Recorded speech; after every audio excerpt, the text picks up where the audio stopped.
Guys, real talk sampal ng katotohanan. Kung ang relationship nyo ay bunga ng cheating, huwag mong i-expect na magtatagal at magpo-prosper yung relationship nyo.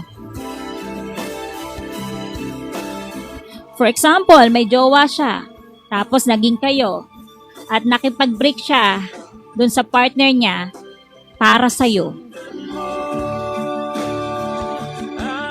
Yan ang perfect example ng relasyon na nabuo sa cheating. Tapos ang masakit pa, parehas yung intentionally sinaktan yung tao.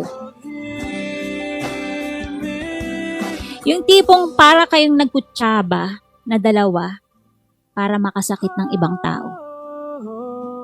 Hindi ko maisip kung wala ka. Kaya don't expect guys na magtatagal yung relationship nyo. At don't expect na hindi mag-cheat yung mga yan.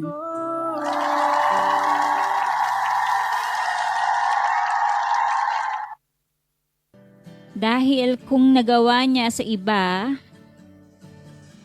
kayang-kaya rin niyang gawin sa'yo. Kaya kung ako sa inyo guys, magjowa kayo ng walang sabit. Yung walang sakit ng ulo. At mas lalong-lalo na yung hindi kayo mananakit ng ibang tao. Ang dami-daming tao sa mundo. Huwag kayong pumili. Huwag kayong pumili na ikaw yung madedehado.